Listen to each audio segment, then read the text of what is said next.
Hello friend, welcome back to enhance English with Puja.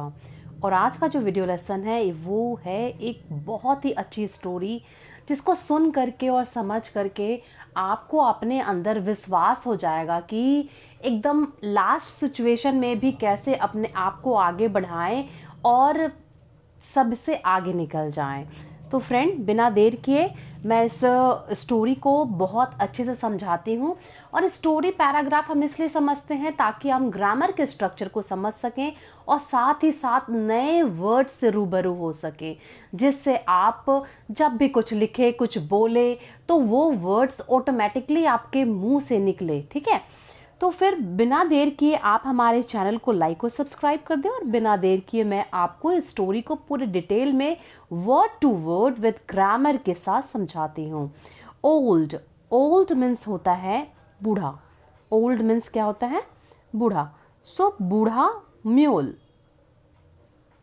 Old means बूढ़ा, mule, mule मतलब खच्चर। Post office S दिया रहेगा तो उसका मतलब होता है का। स्ट्रगल मतलब संघर्ष, यानी कि बूढ़े खच्चर का संघर्ष। There was an old mule means there, वहां था एक, एन इसलिए लगा है क्योंकि यहाँ ओल्ड है, ओ का साउंड आ रहा है, इसलिए यहाँ पर हम एन आर्टिकल को लगाए हैं। ओल्ड म्यूल यानी कि वहां था एक बूढ़ा खच्चर, यानी कि एक बूढ़ा खच्चर था। आप ये भी बोल सकते हैं वहां एक बूढ़ा खच्चर था, ये भी हो सकता है। वन डे, एक दिन, एक्सीडेंटली, संयोगवश। ठीक है, वन डे एक दिन, संयोगवश, ही मतलब बूढ़ा खच्चर का बात हो रहा है। ही फेल इनटू, गिर गया। ठीक है, फॉल इनटू, गिरा। ठीक है, ये फर्स्ट फॉर्म में, ये एक फ्रेजल वर्ब है। ठीक है, फेल इनटू, फॉल इनटू क्या है? फॉल इनटू इसका फर्स्ट फॉर्म होता है। ठीक है, ये फ्रेजल वर्ब है जिसका मतलब होता है गिरा। फेल होता है पास्ट, और फॉलन, ई एन लगा देंगे, फॉलन इनटू कर देंगे तो वो हो जाएगा आपका थर्ड फॉर्म। ठीक है, तो ही फेल इनटू, गिर गया। द फार्मर, फार्मर मतलब किसान। पोस्ट ऑफिस मतलब क्या होता है? पोस्ट ऑफिस मीन्स के या का, कुआं, वेल मतलब कुआं, मतलब संयोगवश एक दिन संयोगवश वह किसान के कुआं में गिर गया। द फार्मर, तो ये कौन सा टेंस था? ये था आपका प्रेजेंट, सॉरी पास्ट इंडेफिनिट, ये था पास्ट इंडेफिनिट टेंस। ये भी पास्ट इंडेफिनिट टेंस है ये, लेकिन ये बी का फॉर्म क्या है यहाँ पर? आपका मेन वर्ब का काम करता है। जब बी का फॉर्म मेन वर्ब का काम करता है तो उसके बाद नाउन, प्रोनाउन और एडजेक्टिव आ सकता है, जिसे कॉम्प्लीमेंट कहते हैं। लेकिन यहाँ पर सब्जेक्ट, मेन वर्ब, ठीक है, ये मेन वर्ब, और यहाँ ऑब्जेक्ट आता है। ठीक है, ऑब्जेक्ट यहाँ वेल है। ठीक है, तो हम यहाँ पे ऑब्जेक्ट का मतलब क्या होता है? ऑब्जेक्ट का मतलब सिर्फ नाउन और प्रोनाउन होता है, और कॉम्प्लीमेंट का मतलब होता है नाउन, प्रोनाउन और एडजेक्टिव। ठीक है, द फार्मर, फार्मर जो है किसान, हैज इवेल्युएटेड मतलब मूल्यांकन किया। ठीक है, उसने क्या किया? मूल्यांकन किया। द सिचुएशन, इस परिस्थिति को, परिस्थिति का मूल्यांकन किया। एंड और थॉट, हैज थॉट और सोचा। ठीक है, वो उसने सोचा, टू हिमसेल्फ खुद से सोचा, दैट की नीदर, नीदर और नॉर, ये है कंजंक्शन। ठीक है, नीदर और नॉर अपने साथ सेम रैंक वाले सिचुएशन को, सेम रैंक वाले वर्ड्स को लिखते हैं। तो नीदर और नॉर जो है कंजंक्शन होता है। नीदर अपने साथ, नीदर के बाद अगर यहाँ पर नाउन है तो नॉर के बाद भी इधर नाउन आएगा। अगर यहाँ प्रोनाउन है तो यहाँ भी प्रोनाउन आएगा। यहाँ एडजेक्टिव है तो एडजेक्टिव, मतलब वो सेम रैंक का। अगर ये नीदर के बाद सेंटेंस है तो नॉर के बाद भी सेंटेंस आएगा। तो नीदर ना ही कुआं, और नॉर ना तो ओल्ड म्यूल वॉज वर्थ, लायक था, the efforts to save them, उसे मतलब इफोर्ट, देम मतलब दोनों का बात हो रहा है, कुआं का भी बात हो रहा है और म्यूल का भी बात हो रहा है, यानी कि खच्चर का बात हो रहा है।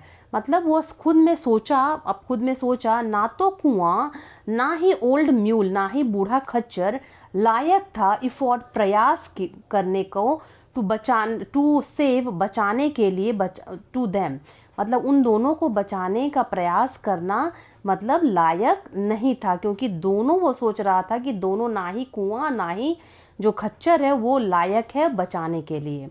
थस इसलिए ही डिसाइडेड उसने तय किया, ये भी पास्ट इंडेफिनिट में है, टू हाउल डर्ट। हाउल मतलब होता है ढोना, डर्ट मतलब गंदगी भी होता है और मिट्टी भी होता है, ठीक है।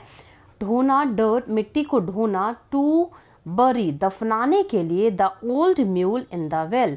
वह सोचा कि एक पंथ से दो काज कर लेंगे, बूढ़ा म्यूल भी दफना जाएगा और कुआं भी क्या हो जाएगा, भर जाएगा।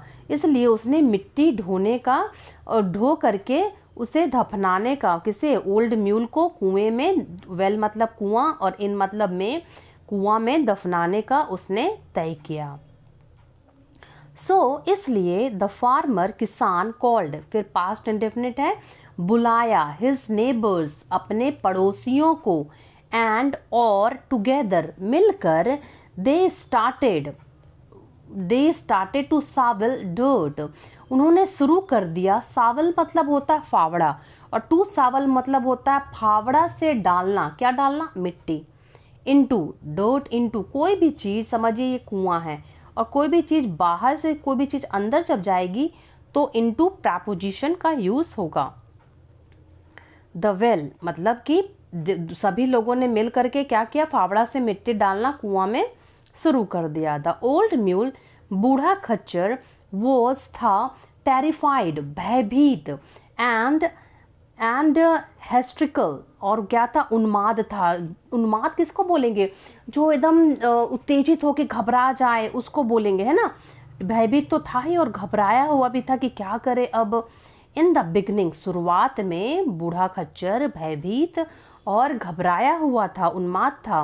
बट लेकिन सून शीघ्र ही वन एक होपफुल आइडिया आशापूर्ण विचार केम आया इन हिज माइंड उसके दिमाग में, ठीक है, उसके दिमाग में एक आशापूर्ण विचार आया। ये भी कौन सा टेंस है, पास्ट इंडेफिनिट टेंस है।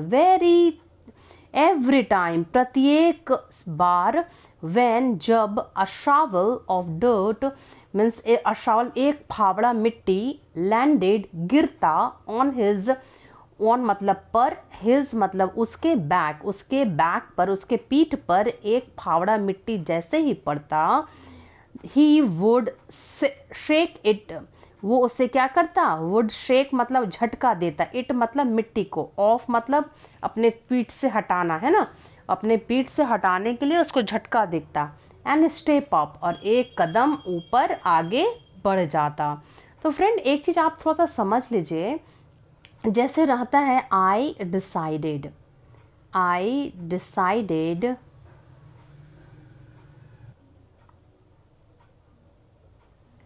To come, I decided to come. तो देखिए ये होता है सब्जेक्ट, ये है आपका मेन वर्ब, क्या है, मेन वर्ब, यानी कि पास्ट इंडेफिनिट में ये आपका मेन वर्ब है। और टू कम यहाँ पे इन्फिनिटिव है, इन्फिनिटिव क्या होता है, नाउन होता है ना। इन्फिनिटिव क्या होता है, नाउन। ये क्या होता है, नाउन होता है। जब नाउन होता है तो यानी कि जब सब्जेक्ट वर्ब, इसका मतलब कि ये ऑब्जेक्ट है ना। ऑब्जेक्ट जब होगा तो हम क्या देखेंगे, या तो ये नाउन होगा या तो ये प्रोनाउन होगा। लेकिन जब बी का फॉर्म, जैसे आई वॉज अ किंग, मैं राजा था, तो आई बी का फॉर्म जब भी, बी का फॉर्म जैसे is, am, are, was, were, ये सब जब होगा तो उसके बाद आता है कॉम्प्लीमेंट। ये इसके बाद आता है क्या है, ऑब्जेक्ट, इसके बाद आता है कॉम्प्लीमेंट। कॉम्प्लीमेंट आपका नाउन भी हो सकता है, प्रोनाउन भी हो सकता है और आपका एडजेक्टिव भी हो सकता है, ठीक है, इसलिए इसको कॉम्प्लीमेंट कहा जाता है। तो किंग तो नाउन है, अगर इसके जगह में हम लिख देते आई वॉज लेजी, मैं लेजी था, अगर ऐसे हम लिख देते इट वॉज आई, यह मैं था, ठीक है, जिसने तुम्हें बचाया, इस तरह का सेंटेंस बोलते हैं ना। तो इस तरह हम क्या देखते हैं, जब भी was is, am, are, was, were अगर उस मेन वर्ब का काम करे तो उसे लिंकिंग वर्ब बोलते हैं। उसे क्या बोलते हैं? लिंकिंग वर्ब बोलते हैं। और उसके बाद क्या आता है? कॉम्प्लीमेंट आता है। फिर देख लेते हैं, ही रिपीटेड, वह दोहराया, दीज वर्ड्स, इन शब्दों को, पास्ट इंडेफिनिट है, टू हिमसेल्फ, खुद से, again and again, bar bar, shake it of, इसे हिलाओ, एंड स्टेप अप, और कदम बढ़ाओ, और इसे हिलाओ और कदम बढ़ाओ, मतलब मिट्टी को हिलाओ और अपने को मतलब एक कदम बढ़ा लो। दिस वे, इस प्रकार, ठीक है। ही कुड स्ट्रगल, वह संघर्ष कर सका, द पैनिक, वह घबराहट से संघर्ष कर सका था, एंड कुड इनकरेज, प्रोत्साहित कर सकता था, हिमसेल्फ को। इस तरह बोलते रहा, इसे हटाओ और कदम बढ़ाओ, अपने आप को स्ट्रगल में, घबराहट से वो संघर्ष करता रहा और खुद को क्या करता रहा? प्रोत्साहित करता रहा। आफ्टर सम टाइम, कुछ समय बाद, द म्यूल, खच्चर, हैड स्टेप्ड, चढ़ गया, ओवर मतलब ऊपर, ठीक है। कहाँ चढ़ गया? वॉल मतलब दीवार, मतलब कुआं, वेल्स वॉल मतलब कुआं की दीवार के ऊपर चढ़ गया। ऑल दो, हालांकि, टेरिबल रहेगा मतलब भयानक, और टेरिबली मतलब भयानक रूप से, टायर्ड, वो चढ़ तो गया, हालांकि वह क्या था? भयानक रूप से थका हुआ था। ही वॉज द विनर, वो क्या था? विजेता था। फिर देखिए यहाँ बी का फॉर्म क्या कर रहा है? आपका मेन वर्ब का काम कर रहा है, तो ये क्या है? ये कॉम्प्लीमेंट है, ऑब्जेक्ट नहीं है। ही सेव्ड, उसने बचाया, हिज ओन लाइफ, ये क्या है? ऑब्जेक्ट है ना, ये ऑब्जेक्ट है। क्यों? क्योंकि ये मेन वर्ब है। ये उसने बचाया हिज ओन लाइफ, खुद के जीवन को। ही डिसाइडेड टू फेस, उसने तय किया फेस करने का, सामना करने का, his adversity positively, means he, वह तय किया, टू फेस, सामना करने का, हिज एडवर्सिटी, अपनी मुसीबत, है ना। अगर यहाँ ही है तो हिज होगा अपनी के लिए, यहाँ अगर आई है तो माई होगा, शी है तो हर होगा, ठीक है। तो उस तरह उसने अपनी मुसीबत को पॉजिटिवली, ठीक है, पॉजिटिवली सामना करने का तय किया। And not give up, give up भी क्या है? एक फ्रेजल वर्ब है, और मतलब गिव अप, हार ना मानने का, एंड और थर्स, इसलिए, ही वॉन, वह जीत गया। वो किससे जीत गया? अपने मृत्यु को लाते लाते वो अपने आप को बचा लिया। तो फ्रेंड क्या होता है ना, इट सेम्ड, लग रहा था डैट की, व्हाट, जो, वॉज बरिंग हिम, जो उसे दफना रही थी, एक्चुअली, वास्तव में क्या था? सेव्ड हिम, वह उसे बचा रही थी। बिकॉज ऑफ, के कारण, हिज सेल्फ कॉन्फिडेंस, उसके आत्मविश्वास, और टायरलेस एफर्ट्स, उसके अथक प्रयासों की वजह से उसने क्या किया? अपने आप को मरने से बचा लिया। तो कभी कभी हमें क्या लगता है, ये सिचुएशन की वजह से ये परेशानी है, वो परेशानी है, पता नहीं कोई ऐसी सिचुएशन जिससे आप अपनी परेशानियों से निकल जाएं, उस समय अपने सेल्फ कॉन्फिडेंस के वजह से और अथक प्रयास के वजह से। उम्मीद करती हूँ फ्रेंड आप कुछ नया सीखे होंगे। अगर कुछ नया सीखे हैं तो प्लीज़ हमारे चैनल को लाइक और सब्सक्राइब करना ना भूलें। Thanks for watching.